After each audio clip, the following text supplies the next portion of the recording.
Hey guys, welcome back to Wednesdays with me on TO. Um, Today's topic is about sports or sportsmanship, I guess. Um, and my opinion on it. I recently just watched my other fellow, I guess you could say, colleagues on this channel's videos, and honestly, I kind of agree with the Diamond standpoint regarding sports. I think that honestly, due to just natural biology of transgender people and the fact that they aren't born the sex that they want to be, kind of makes things complicated in the sports arena.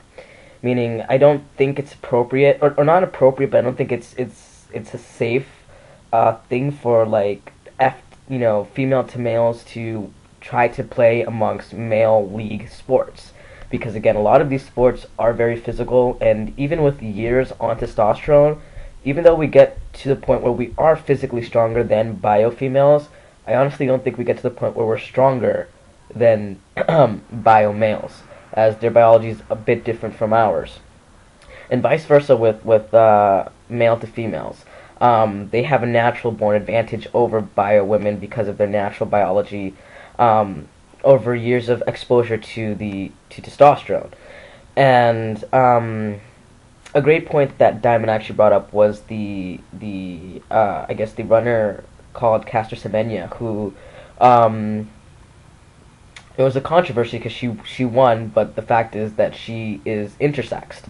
She is not 100% female. She does have male gonads and does produce testosterone on adult male levels, giving her an unfair advantage against other bio females in her league. Um, she identifies as female and lives full time as female, and biologically, as she is intersex, she has every right to choose to be female if that's the identity that she identifies with. But I also think that it isn't fair that she does play in the women's league because she does have an unfair advantage over bio females, as well as the case where I've seen that hasn't been mentioned, but you know scenarios off the field, off the actual playing, would be like in locker rooms. It would be um, extremely awkward for a lot of people who aren't, who are pre-op. And most F to Ms don't get the bottom surgery because, again, it's very expensive, it's risky, it's not, 100% satisfactory. So the majority of us, we don't go for that surgery. So, again, it would be awkward standing in a locker room full of, naked men having, you could say, a vagina. It's like it puts you in a risk of anybody who isn't trans friendly or queer friendly could possibly abuse you and use that against you. And I don't think it would be a smart situation for any transgendered person to put themselves in, honestly, as well as M to Fs in female locker rooms, where I think a lot of women, even though they biologically look female if they've gone through all the surgery, which isn't always the case. A lot of a lot of male to females don't get the bottom surgery right away because it is very expensive.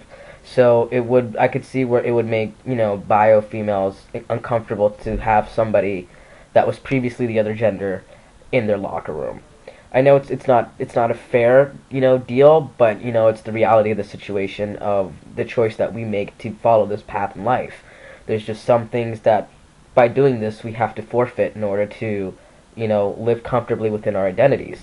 Um, I honestly, I liked, back in high school, I liked playing sports. I was really into volleyball, and once I decided to come out as a guy, I pretty much stopped playing volleyball because it was either play on the girls' team or don't play at all.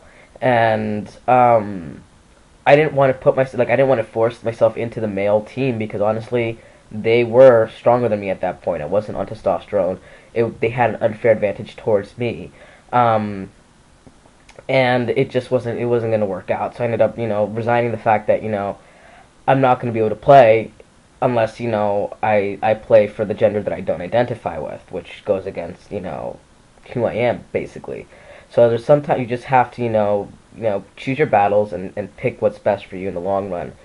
And I think that what Gage said that they should make like a transgendered league. I honestly like it would be cool to see that honestly, but I don't think that it would be the best idea. One, because a lot of money goes into maintaining a league, and as it is, maintaining bio female and bio male leagues, as expensive as it is on society itself.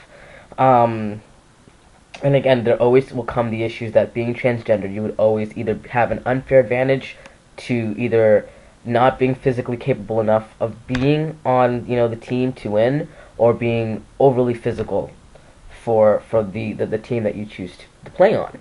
And I think it would cause way too much controversy and way too much negative light towards the community in the long run. Um, I mean, like again, I, I don't really know what to like say other than that. It's just that's how I feel about it.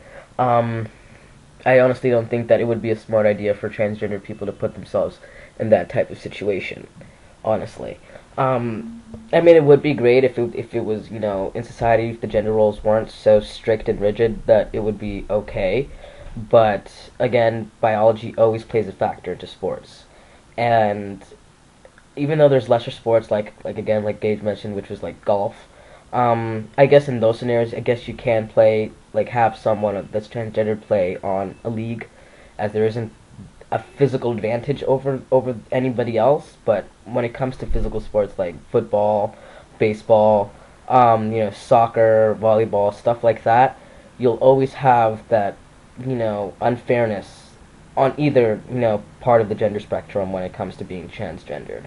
Um, so yeah, now I'm kind of like repeating myself. So yeah, guys, that's pretty much my take on it. Love to hear your thoughts. Agree, disagree. So that's pretty much it. I'll catch you guys next week. So peace out, YouTube.